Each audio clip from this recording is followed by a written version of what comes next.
ভগবান যার ভাগ্যে সুখ লিখে রেখেছে সে না চাইলেও সুখ হবে, আর যার ভাগ্যে সুখ লিখে রাখেনি ভগবান সে চাইলেও কিন্তু সুখ হবে না। যেমন আমি দেখো সুখের জন্য কত ছোট থেকে লড়াই করছি, এখন পর্যন্ত কিন্তু আমার ভাগ্যে সুখ মেলেনি, একদমই মেলেনি। তো হ্যালো এভরিওয়ান, ওসব কথা ছাড়ো, আজকে চলো ভিডিওটা শুরু করা যাক। সকালে এত কুয়াশা পড়েছিল, দেখো চারপাশে কিন্তু কিছুই দেখা যাচ্ছে না। এটা কিন্তু আমি ছেলেকে স্কুলে দিয়ে এসে এখানে আমি রাস্তায় ছবিটা করেছিলাম, মানে ভিডিওটা করেছিলাম। আর আজকে এত কুয়াশা পড়েছিল যার কারণে খুবই ঠান্ডাও পড়েছিল, যার কারণে ছেলের উঠতে ঘুম থেকে অনেকটা দেরি হয়ে গিয়েছিল, যার কারণে ওকে কিন্তু আজকে না খেয়ে বেরিয়ে যেতে হলো। আর কোনো ভিডিও আমি করতে পারিনি, এতটাই তাড়াহুড়ো হয়ে পড়েছিলাম আজকে। সকালেই ঘুম থেকে উঠে আশেপাশে সব কাজ করে ছেলেকে আমি ঘুম থেকে উঠিয়েছিলাম, তারপর রেডি করিয়েছিলাম, রেডি করে স্কুলে পাঠিয়েছি। তবুও কিন্তু অনেকটা লেট হয়েছিল আজকে আমার। 7:30টার সময় স্কুলের বাস আসে, 7:30টার মধ্যে কিন্তু ও ঘুম থেকে উঠেছিল। জামা প্যান্ট না পরিয়েই আমি নিয়ে গিয়েছিলাম, ও জামা প্যান্ট বাসে বসে পরেছিল, মানে আমার মা তো সঙ্গে যায়, মা পরিয়ে দিয়েছিল। আজকে মা গিয়েছে, কালকে থেকে আর মাকে যেতে দেবে না, আজকে কিন্তু ওর মাকে যাওয়া শেষ। আজকে এত তাড়াহুড়োয় পড়েছিলাম, জামা জুতা প্যান্ট ওকে কিন্তু কিছুই পরেনি, সবকিছুই কিন্তু পরে মা বাসে বসে বসে আস্তে আস্তে পরিয়েছিল।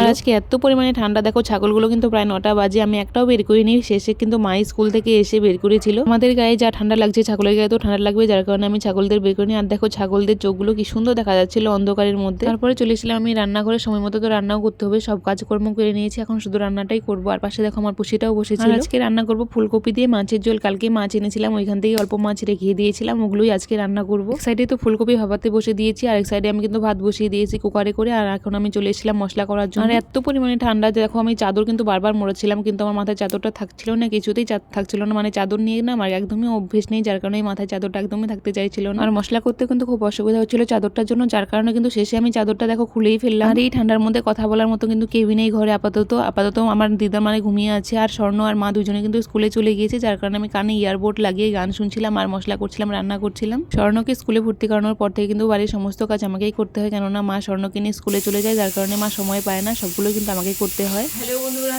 দেখো আমার ভাত রান্না কিন্তু হয়ে গেছে, কুকারতে বসিয়েছিলাম। আর এদিকে আমি কপিটা ভাব বসিয়েছিলাম, মানে সবজিটাও আমার নেমে গেছে, এদিকটা মশলা করে নিলাম শুকিয়ে গেলে।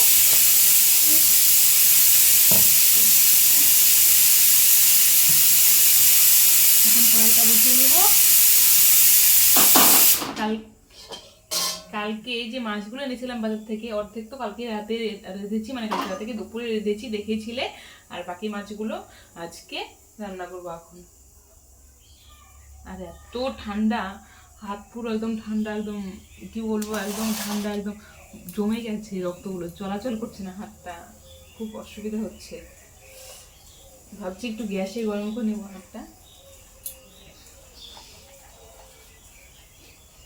আর এই যে দেখো কালকের মাছগুলো, আমাদের বাড়িতে মানে অতিরিক্ত বিড়াল, যার কারণে মাছগুলোকে উপরে রেখে দিতে, নিচে যদি টিফিন বক্সে রেখে দিই তবুও কিন্তু বিড়াল বের করে খেয়ে নেয়, এই জন্য প্লাস্টিকে বেঁধে উপরে ঝুলিয়ে রেখে দিই, এইভাবে রেখে দিই। আমরা মাছ আনলে এইভাবেই রেখে দিই।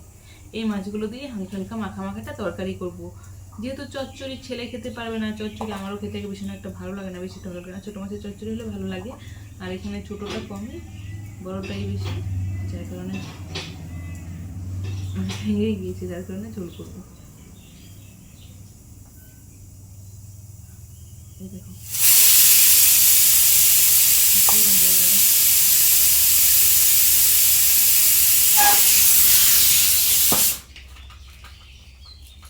তো দেখতেই পেলে আমার ভাত হয়ে গেল। এত ঠান্ডা, ভাবছি একটু হাতটা গ্যাসে গরম করে নিই, খুব কষ্ট হচ্ছে জানো। এদিকে আমার কড়াইও পড়ে যাচ্ছে, দেখি এরকম করে নিই।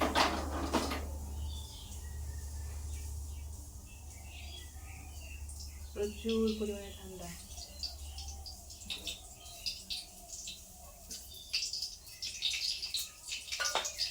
মাছগুলো তো কালকে ভেজেছিলাম, আবার আজকে একটু ভেজে নেব। খুব ঠান্ডা লাগছে।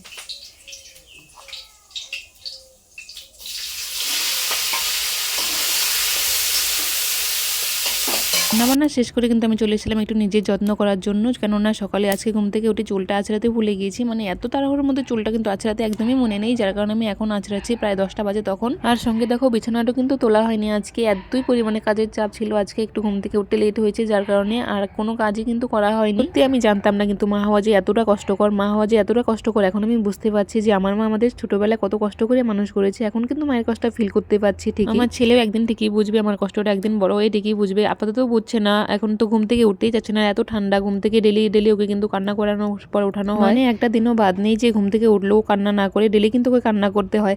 মানে যখন স্কুল ছিল না তখন কিন্তু খুব সকালে ঘুম থেকে উঠে যেত, আর এখন যে স্কুল আছে এখন ঘুম থেকে উঠতে ওর অনেক লেট হয়, ঘুম থেকে উঠতেই চায় না, কত কান্নাকাটি অনেক কিছু করার পর ঘুম থেকে উঠে। দেখো ঘরদোর গুছিয়ে আমি বাইরে বাসন মাজছিলাম, তখন কিন্তু আমার ছেলেও এসে পড়েছে। তো আমার ছেলে কিন্তু আজকে আমাকে সারপ্রাইজ দিয়েছে এসে, কারণ আমি কানে ইয়ারবোর্ড লাগিয়ে গান শুনছিলাম আর বাসন মাজছিলাম, তখন কিন্তু আমার ছেলে এসে পেছন দিয়ে আমার জড়িয়ে ধরেছে। আমি তো চমকে গিয়ে ঘুরেছি, দেখি আমার ছেলে, আমি তো খুবই খুশি হয়েছিলাম। 3.5 ঘন্টা পর ছেলেকে আমি কাছে পেয়ে খুবই খুশি হয়েছিলাম, না এর আগে তো কখনো এত টাইম ছেড়ে থাকিনি, এখন থাকছি, যার কারণে আমি ওকে খুবই মিস করি। আর স্কুল থেকে এসে মা বলছিল খুবই নাকি ঠান্ডা লাগছিল, যার কারণে আমি আবার চা বানিয়ে দিলাম সবাইকে। চা বানিয়ে দিয়েও কিন্তু সঙ্গে সঙ্গে আমি বাসনগুলো সব মেজে নিলাম। আজকে আমাদের দিকে তাপমাত্রা ছিল 10 ডিগ্রি, তার মধ্যেও কিন্তু এত ঠান্ডার মধ্যেও কিন্তু আমি কাজ করছি। কি করব বলো, কাজ তো করতেই হবে, যেহেতু বাচ্চার মা আর একটা সংসারের বউ, আমি বউ বা মেয়ে যেটাই বলো, এখন তো বিয়ে হয়েছে বউ, যার কারণে আমাকে কাজ কিন্তু সবসময় করতেই হবে। কাজগুলো করতে কিন্তু আমার খুবই কষ্ট হয়, কিন্তু কি করব বলো, কাজ তো করতেই হবে, কাকে বলবো, নিজের কষ্ট কিন্তু বড় হলে কেউ বোঝে না। আর এরকম কিন্তু সারাদিন আমি টুকিটাকি বাসন মেজে থাকি, সারাদিন কিন্তু আমি কাজ করে থাকি, সব কাজের তো ভিডিও করা হয় না, কিছুটা ভিডিও করি, সবটা তো ভিডিও করা হয় না। এদিকে আমি বাসন মাজছিলাম আর স্বর্ণকে জিজ্ঞাসা করছিলাম যে তোমার স্কুলে কি কি শিখিয়েছে, ও বলছিল কবিতা ছড়াগুলো বলছিল, আমি শুনছিলাম আর সঙ্গে সঙ্গে বলছিলাম আর খুব খুশি হচ্ছিলাম, হাসছিলাম। কেননা স্বর্ণ যখন বাড়িতে থাকে ও কিন্তু আমার কাছে একদমই পড়তে চায় না, আমি কিন্তু ওকে পড়ানোর এই 3 বছর অনেক চেষ্টা করেছি, 3 বছরের মধ্যে কিন্তু আমি ওকে কিছু শেখাতে পারিনি, আমার কাছে একদমই পড়ে না,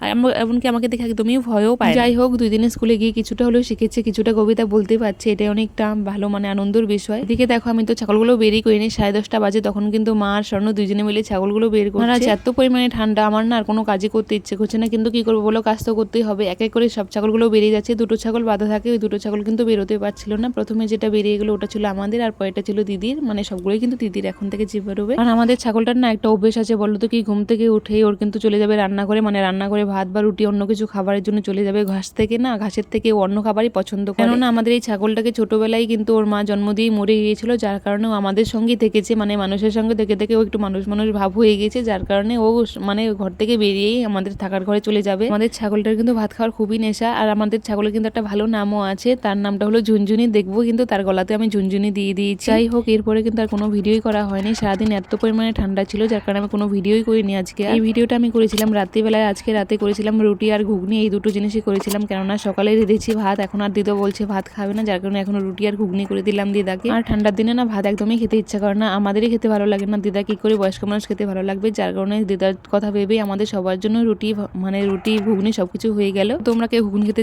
চলে এসো। তো হ্যালো বন্ধুরা, আমার কিন্তু রুটি বানানো শেষ, দেখাচ্ছি।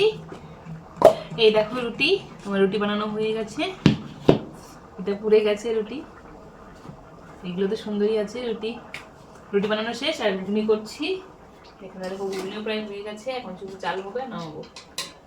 ঘুগনি হচ্ছে, তোমরা যদি খাবে তো চলে এসো আমাদের বাড়িতে।